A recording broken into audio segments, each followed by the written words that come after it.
Hola a todos, espero que se encuentren muy bien. Y el comentario de hoy está referido a algunos sucesos que acontecieron los primeros días de febrero en los Estados Unidos y que prácticamente pasaron desapercibidos por la opinión pública, yo diría que a nivel mundial. Si uno ve las noticias en Europa y en estos países de Sudamérica, en nuestro continente, prácticamente no se supo nada acerca de estos dos hechos hasta que quizás los últimos par de días, digamos, se ha hablado algo, pero algo, con respecto a estos dos hechos. Vamos al grano. El primero de estos hechos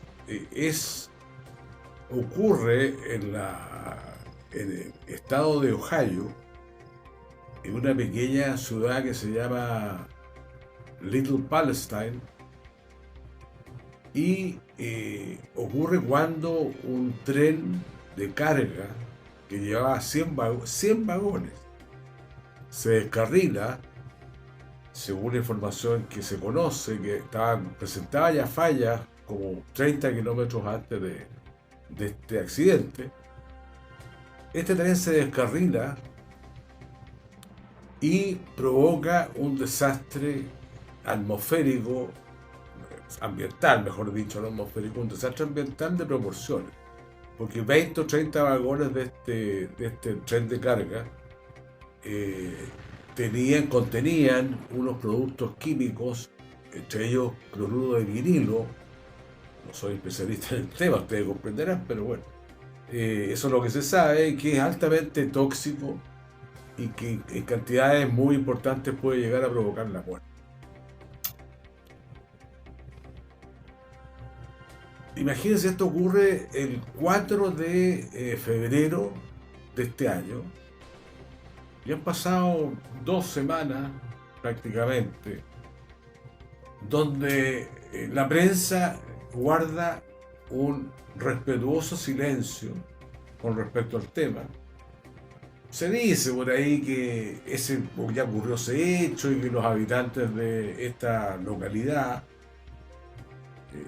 Little Palestine creo que se llama, o New Palestine, están ya regresando a sus hogares, que no pasa nada, que se detectó algunas aves que habían muerto por intoxicación, porque al gobernador y a las autoridades ambientales norteamericanas de control de accidentes, de control de catástrofes, se le ocurrió hacer explotar el tren, tal como ustedes lo escuchan. O sea, la única solución, porque habían vagones que estaban subiendo mucho la temperatura interna, y antes que explotaran un bombazo, decidieron hacer ellos una explosión controlada, lo que provocó una nube negra como un hongo atómico que es visto desde satélite, y hay fotos de ello que circulan por la Tierra. Bueno, se dijo que estaba bajo control, qué sé yo. Salió el gobernador de Ohio dando una conferencia de prensa, después autoridades ambientales, etc.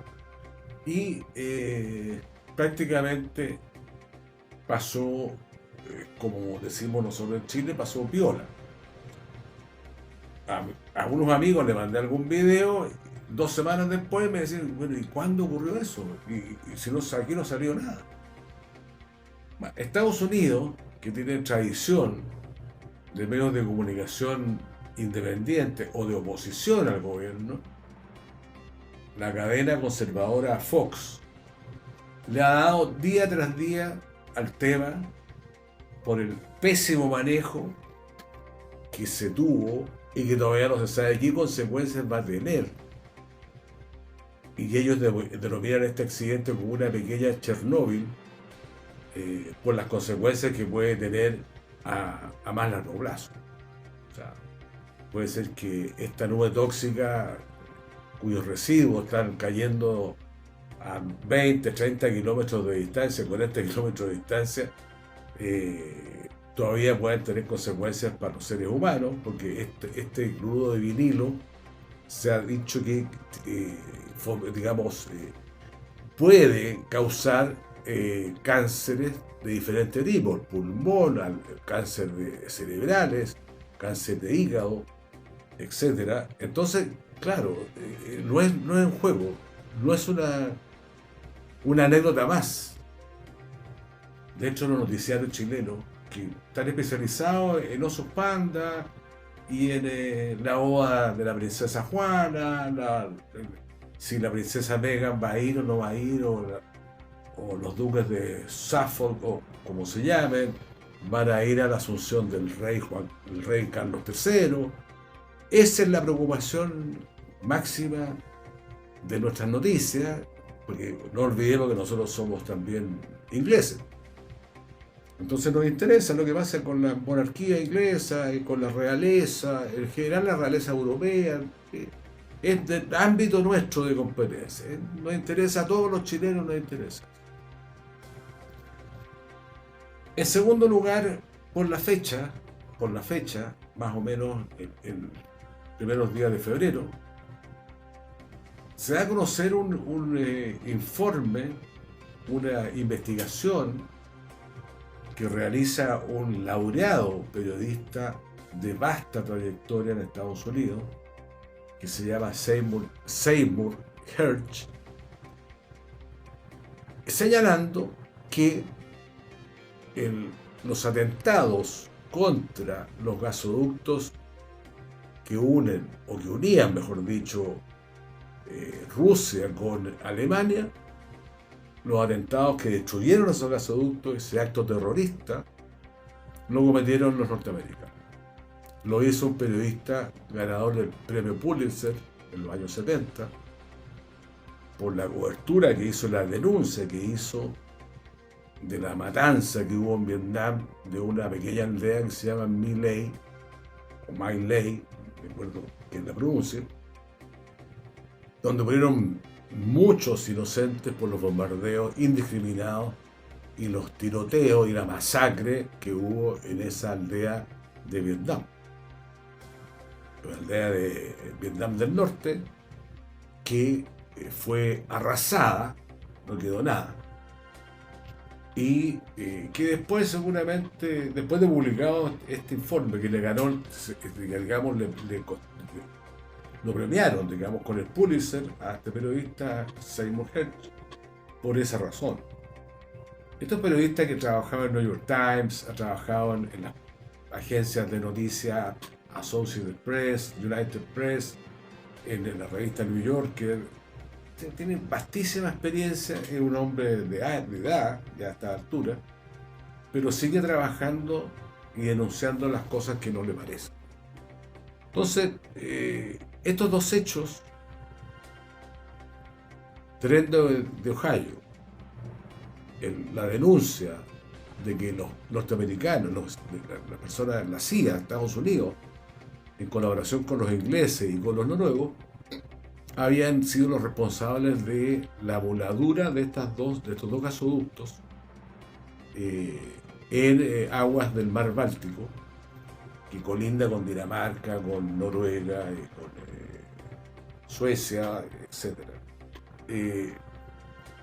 Claro, recuerdan algunos medios, no los chilenos obviamente, algunos medios recuerdan que fue Joe Biden, en presencia del canciller alemán Olaf Scholz, que dijo pocos días antes de empezar la invasión de Rusia a Ucrania, que dijo que si los rusos se atrevían a cruzar la línea roja e invadir Ucrania,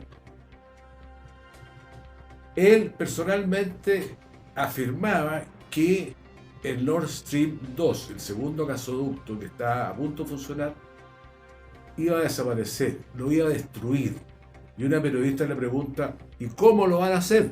Y estaba el canciller Scholz al lado. Y le dice, bueno, nosotros tenemos los recursos y los medios para hacerlo y créame que lo vamos a hacer. If Russia invades, that means tanks or troops crossing the the border of Ukraine again, then there will be no longer a Nord Stream 2. We will bring an end to it. We will. I promise you, we'll be able to do it. I know that he's in a position now to be able to invade. He has the capacity to do that. What he's going to do, I don't know, and I don't think anybody knows but him. O sea, no cabe ninguna duda que debe ser. Porque no, díganme ustedes, ¿cómo les interesaban los rusos que tienen el control del gas, del petróleo, de la energía? Tenían en ese minuto el control hasta el día 26 de septiembre de 2022, donde se vuelan los gasoductos, el Nord Stream 1 y poco después el Nord Stream 2. Ellos tenían esa manija, el control de la energía, digamos, que iba dirigida a Europa. ¿A quién le compran hoy día la energía? Los alemanes, los europeos en general, a los norteamericanos, a los estadounidenses.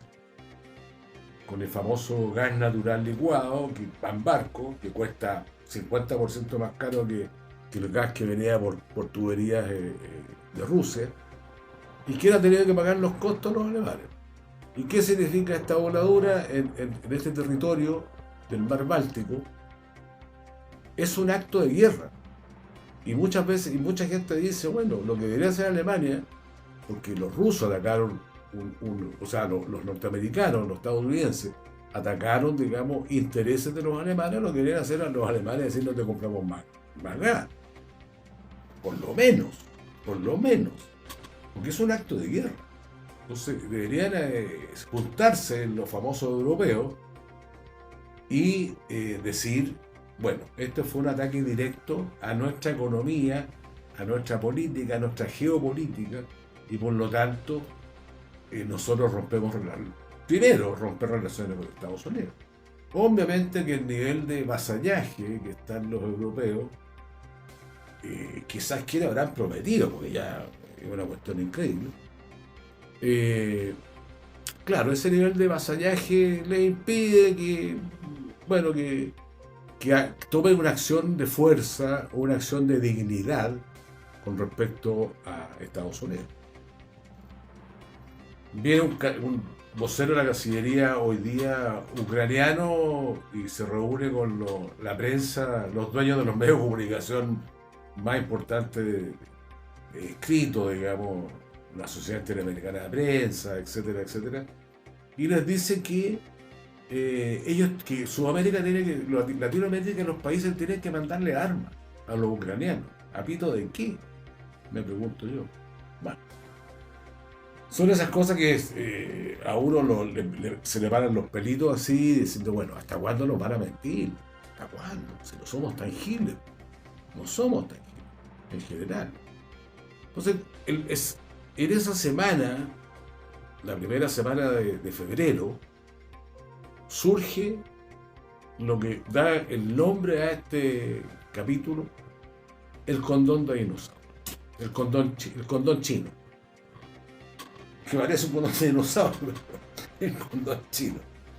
Surge, claro, atravesando el cielo azul y prístino de la costa oeste de Estados Unidos, surge este magnífico globo blanco, que yo digo que es un condón, porque el condón es un profiláctico. El condón lo que hace es evitar que la gente se enferme por enfermedades venéreas, evitar obviamente que la gente, si no quiere tener hijos, evitar que tener hijos, procrearlos. Y en este caso el condón lo que ha servido es evitar saber la verdad. Y que todo el mundo esté atento, como digo yo. Más importante, fíjense ustedes, más importante fue la marcha que hubo en estos días, ayer o anteayer, que abrió las noticias, especialmente el CNN, que ya es un canal que no puede ser más vendido, digamos, bueno, un canal norteamericano, pero bueno, tengamos un poco de idea también, ¿sabes? Abrió la noticia en la manifestación, que hubo como 40.000, 30.000 personas, abrió una noticia CNN internacionales en la manifestación que hubo contra el gobierno colombiano. Entonces, hay una oposición al gobierno colombiano, Gustavo Petro tiene no sé, la popularidad de Gustavo Petro se fue al carajo, etcétera, etcétera. Bueno, y claro, no mencionan que hace una semana Inglaterra, Francia y España están en 1,5 millones, 2 millones de personas en la calle protestando por el alza del costo de la vida, porque quieren aumentar la edad de jubilación en Francia. Los ingleses porque no les alcanza el sueldo, sencillamente no les alcanza el sueldo. Entonces eso, chao, aquí no se dice. No se dice y nos mienten, porque ocultar la verdad es mentir. Ocultar la verdad es mentir. Sépanlo bien, es mentir. Entonces, en otro video yo mencionaba, tenemos derecho a ser informados. Ya la esperanza se pierde. O sea, ¿cómo es posible que todos los medios de comunicación, salvo los alternativos, etcétera, oculten la información? O sea, ¿qué Globo? Bueno, de Globo hablaron ya para la chacota, o sea, después el Globo, después fue un ovni, después fueron los extraterrestres, los alienígenas, ET, Alien, etcétera, etcétera. O sea, después ya derribaron como 6 más, el Globo, Globito, vehículos espaciales, octogonales, cilíndricos, con carga explosiva, sin carga explosiva. Bueno, después ya se dedicaron la semana pasada y los últimos días a derribar cualquier cosa que se moviera, hasta los patos creo que lo mató. Entonces, bueno, esa es nuestra realidad desde el punto de vista periodístico. Y como les digo, yo nunca había visto tal cantidad de desinformación. O sea, nosotros no estamos en guerra contra Rusia. Nosotros no estamos en guerra contra China. Nuestro país no está en guerra con nadie. O sea, nosotros deberíamos tener un periodismo mínimamente digno e informado, que nos informe. O sea, esta cantidad de mentiras y mentiras y mentiras, digamos, y ocultamientos, la verdad. O sea, ¿es más importante una manifestación de 40.000 personas en Colombia porque el gobierno es de izquierda? ¿O una manifestación de 2 millones de personas en Francia porque el gobierno es de centro derecha? ¿Qué es más importante? O sea, me parece increíble. ¿Qué es más importante? Lo que pasa en Nicaragua, que obviamente la dictadura nicaragüense ha expulsado a opositores, cosa que yo estoy totalmente en contra. Cualquier persona, cualquier demócrata puede decir que está en contra. Ha expulsado, pero le dan. O sea, está bien, tiene importancia, es un atropello a los derechos humanos, por supuesto que no. Pero también demos la otra cara de la moneda. O sea, aquí se dice la dictadura nicaragüense. Sí, es una dictadura en Nicaragua. La dictadura en Cuba es una dictadura en Cuba. Y en Venezuela, casi, o una dictadura, como quieran llamar, da lo mismo. No defiendo a Venezuela tampoco. Igualmente, la de Egipto es una dictadura. Y los países de las monarquías petroleras árabes son dictaduras. O sea, el dictador, el príncipe de Arabia Saudita es un dictador, no es un demócrata. O sea, ¿por qué tenemos ese doble rasero siempre? O sea, el general Sisi dio un golpe de Estado en Egipto el año 2012 y derrocó al único gobierno que había habido en Egipto en toda su historia de los hermanos musulmanes. Derribó al único gobierno democráticamente electo en Egipto. Y ese dictador se le llama al presidente Sisi. No se le llama el dictador Sisi por los medios de comunicación chilenos. No se le llama. Entonces, bueno, para que ustedes vayan tomando nota de este tema y que nos peguemos la palma en la frente, digamos, hasta cuándo nos meten el dedo en la boca otra vez. Bueno, amigos, vamos a seguir después con otros temas. Me voy a dedicar más bien al tema de comunicación para dar una charla sobre comunicación no verbal, que es un tema que particularmente es de mi competencia. Nos vemos en la próxima. Muchas gracias.